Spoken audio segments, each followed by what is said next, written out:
Hello, I'd like to talk today about a company that came on my radar and a project that came on my radar in early 2019. The project is called the Ogoki project, not even sure how to pronounce that, and the company is called Share Resources. Why did this come on my radar? It was basically when a news release came out indicating that they have permissions from the Martin Falls First Nations to be able to go on their land and do some exploring and drilling, something that a previous operator failed to do. So it's kind of an underexplored area, and it's not for sake of geology. This is just a community relations thing that came up. So anyway, so where do we begin? First of all, you'll see the website, which is Golden Share, and you'll see some geophysics information in there, and there's circular targets, and they've kind of named this as possibly a cluster of kimberlite targets. Whether they are kimberlite, whether they have diamonds in them, that's to be determined.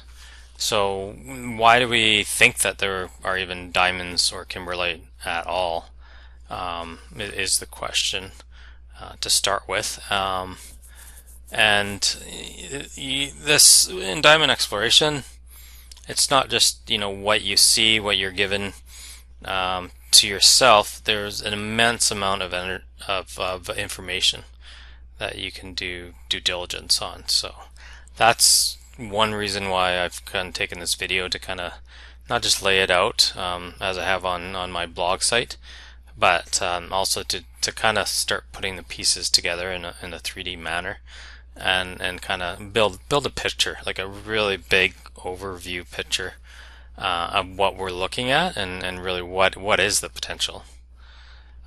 So if we want to start, we have this image, and I'm just going to minimize this for now.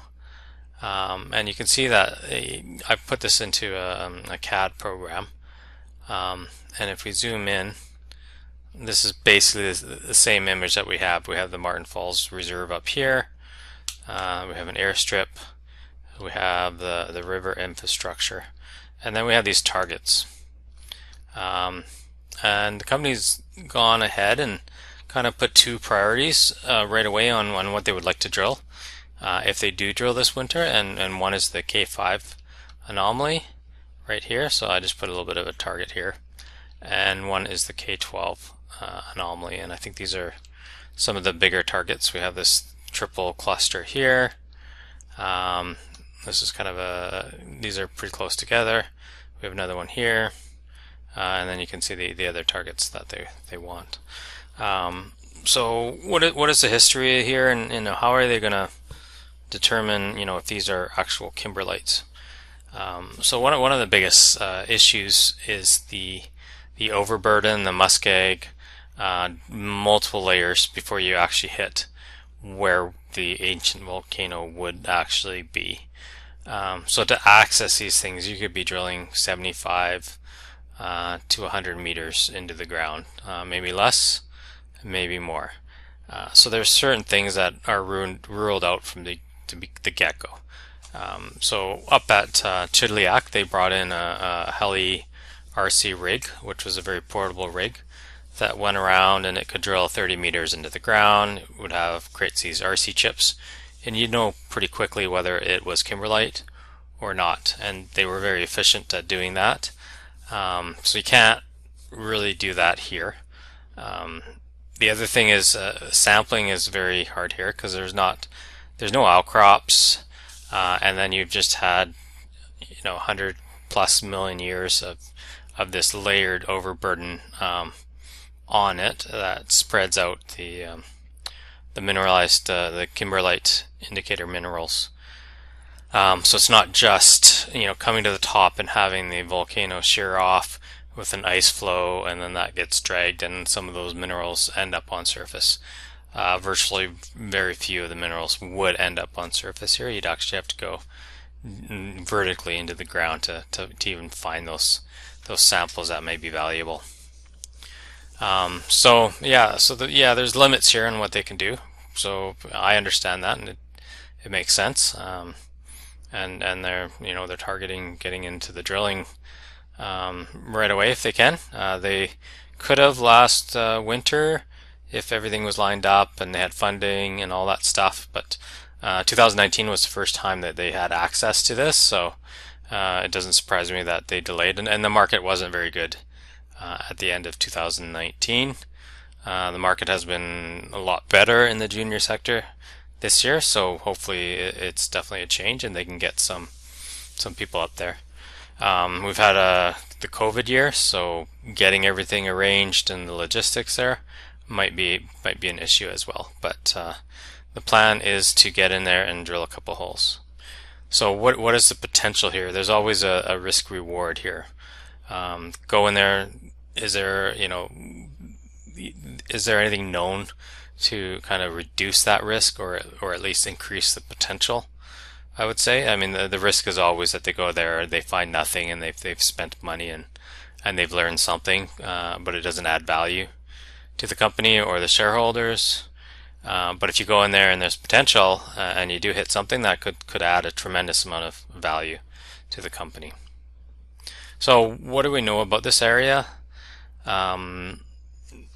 What we need to do from a diamond exploration is, and from a shareholder or just a person doing due diligence, is I find that you can look at the bigger picture, and there's a ton of information on that.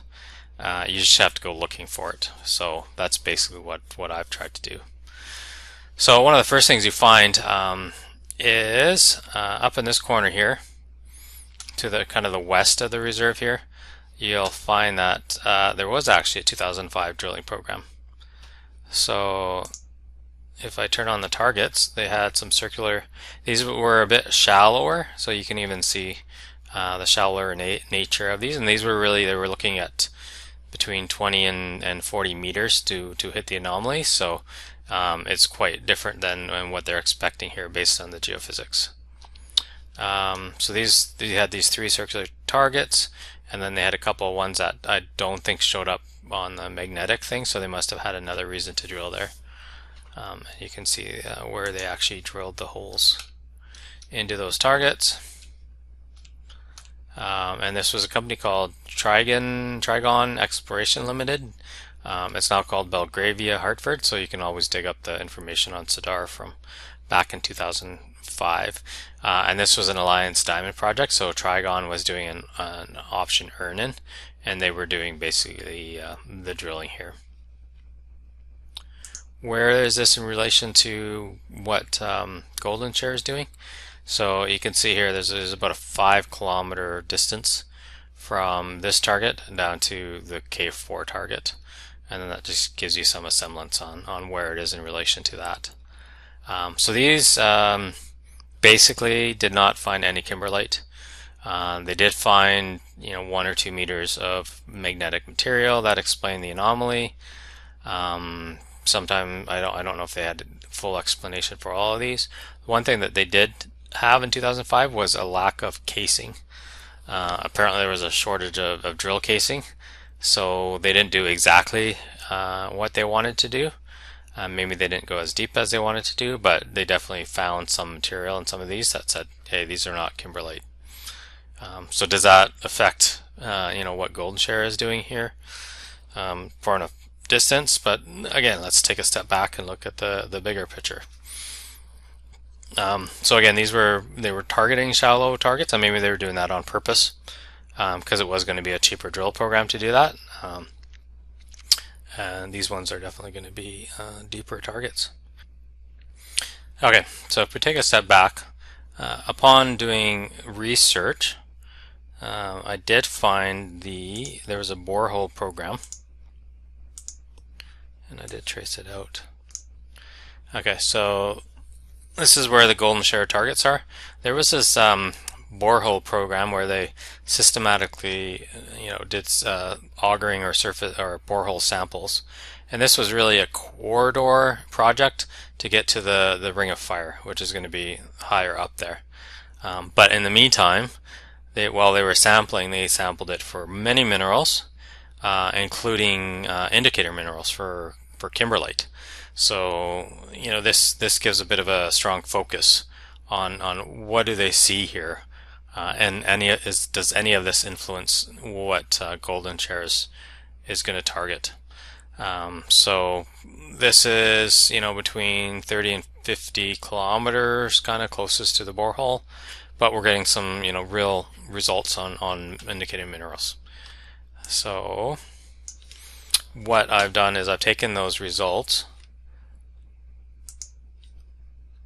and let's turn on some of the layers here.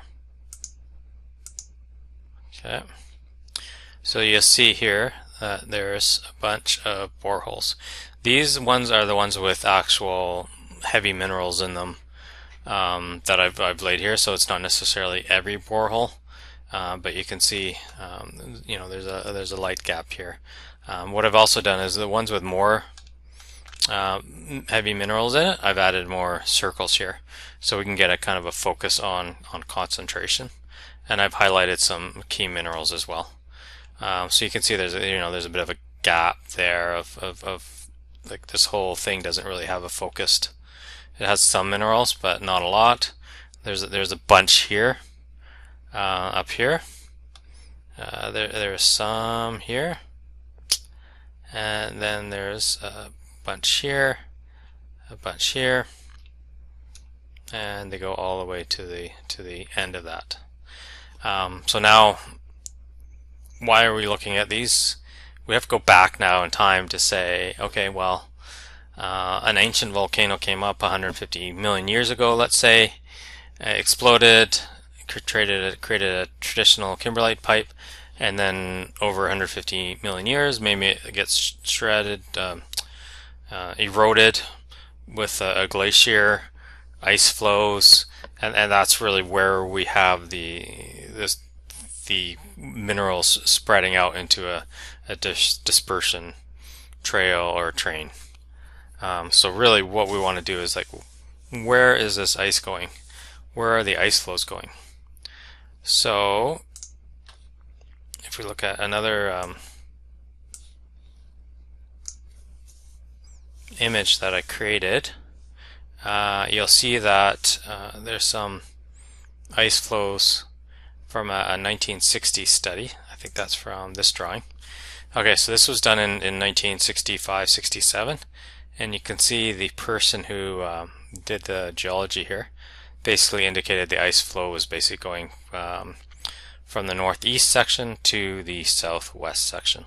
I drew the lines kind of where on those map is, so you can see that where those anomalies are and then where those boreholes are. It's actually quite valuable that those boreholes might contain information for what we are looking for. So these are a little bit further south. So do we know where the ice flows are here? Can we make that assumption that it's going from northeast to southwest? We can probably make that assumption, but is there any more information that would tell us that? And the answer to that is yes. So what we have here is another article.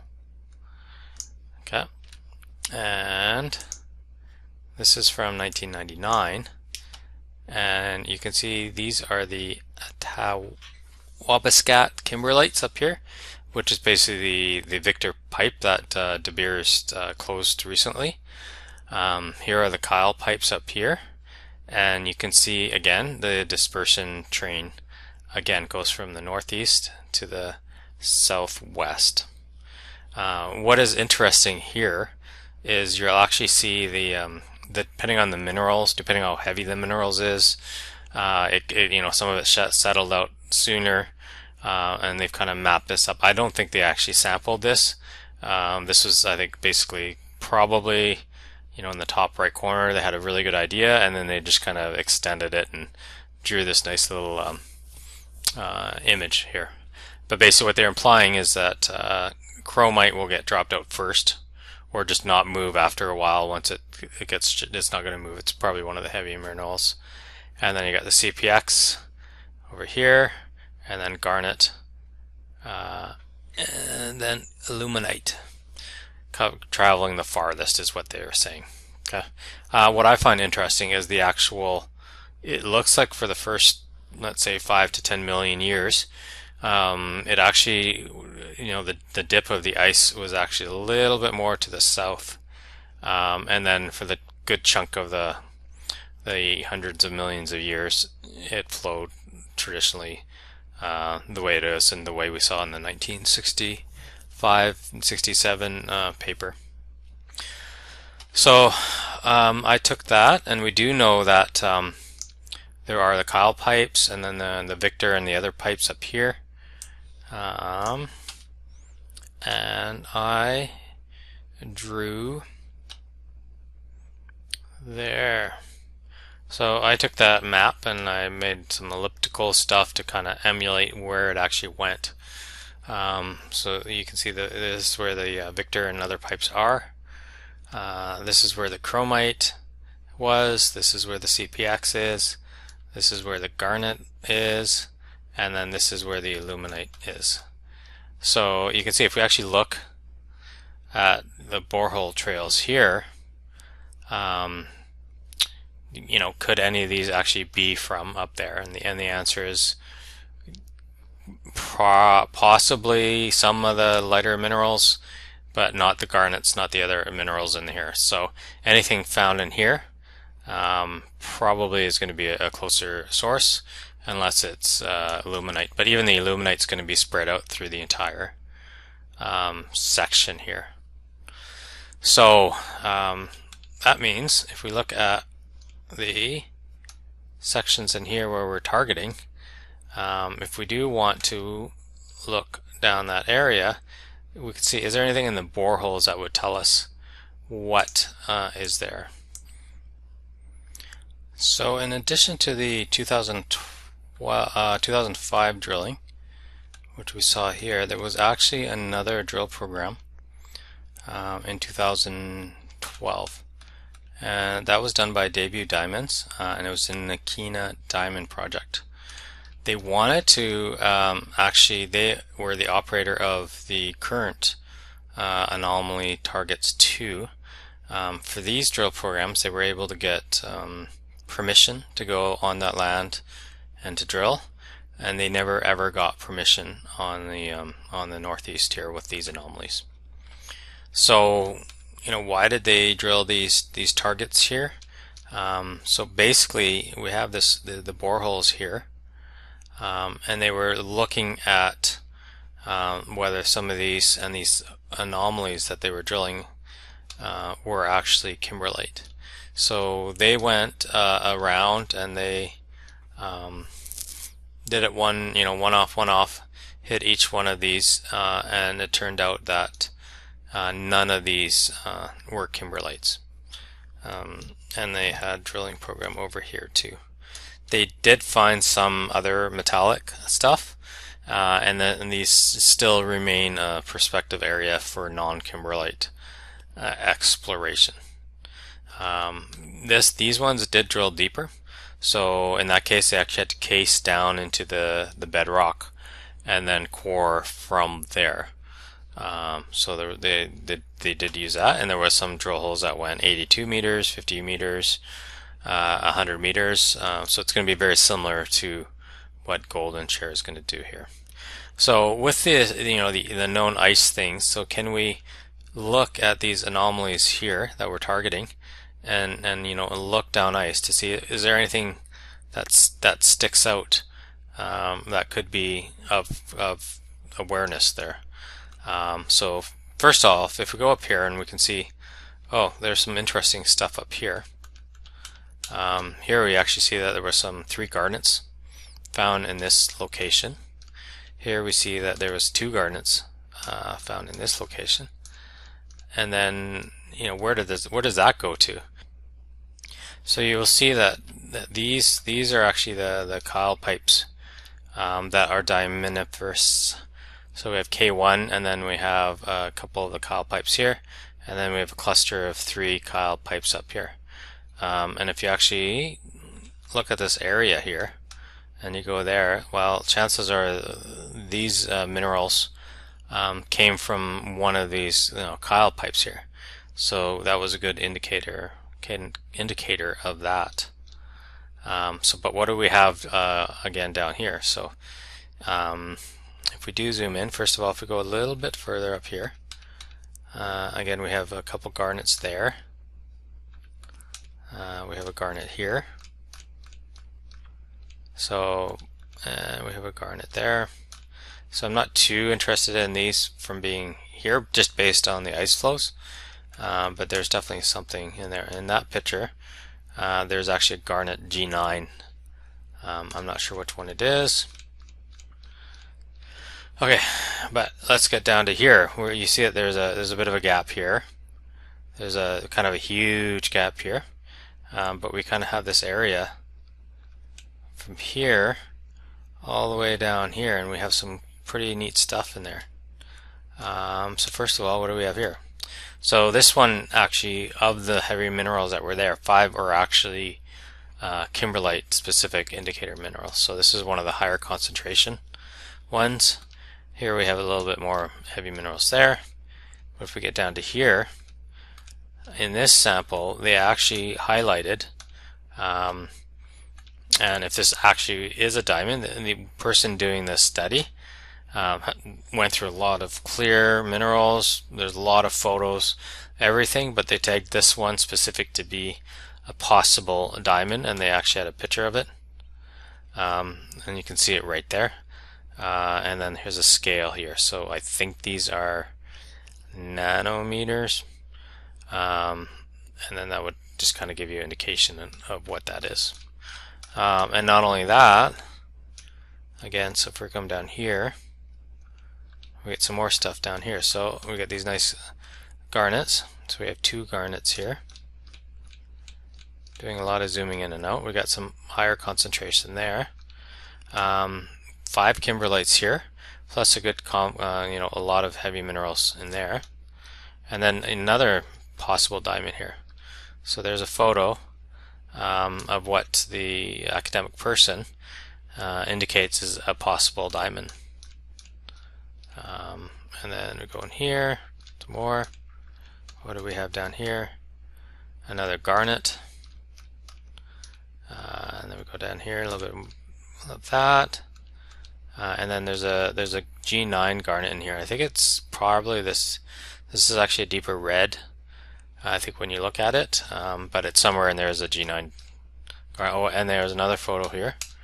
There's another garnet in one of these other ones.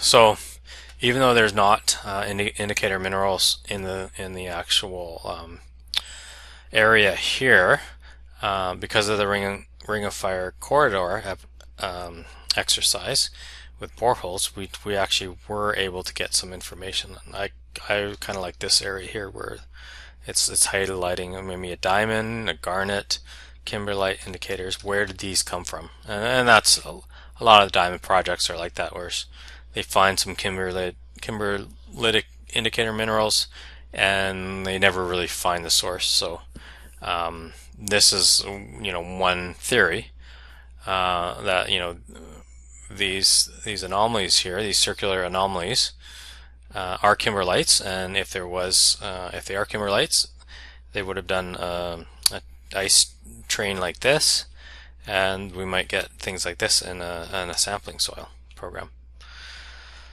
So yeah, that's where we sit. And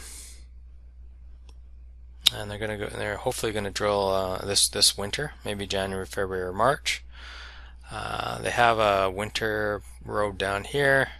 They're going to, they have the airstrip here that they'll use, and they'll be slinging with the helicopter the drilling equipment from the winter road into the targets themselves. So what else do I need to add to that?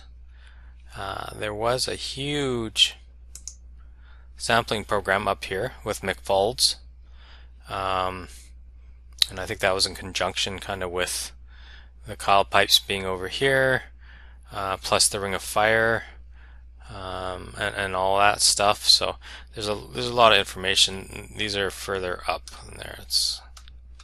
You'll see that yeah. So but this is not really going to help this project here. This information here, I think, is really the only key indicator mineral information out there. But it is pretty nice that there's possibly 2 diamonds themselves, albeit very small. But there's an indication if these are kimberlite, chances are these minerals came from those pipes.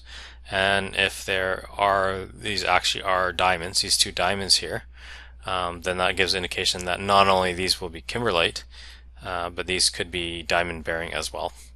So you start with an anomaly, and you checked out to see if it's kimberlite. If it's kimberlite, you process it for minerals and for diamonds, and that gets you going on a diamond project. So right now there's nothing here but possibilities, and hopefully with luck, with Mother Nature, with some information here inferring that there is a possibility here that the risk reward isn't just there's some risk reward here that's based on some speculation, some true information in the area. We'll see what happens, but once we go into there, we'll drill. It would be nice if when they drill these holes, if they did sample the overburden for indicator minerals, but given the fact that they had to use casing, I'm not sure exactly how that works, but I think the casing is you set the casing. If you don't happen to sample the soil and stuff that comes up, then all you really are getting is the core from below the casing all the way down. So that might preclude getting that information. But I've definitely had a look for it, and I can't find it, so I'm kind of relying on this. So definitely with this information here, it's probably a good reason to go and explore, and thinking that this might be the source, and it wasn't. So does that increase the chance that these are kimberlite? It's far enough away from the Victor and other ones that shouldn't be related to those. So yeah, let's see what happens. But I'll keep doing my due diligence, and we'll go from there and see what happens.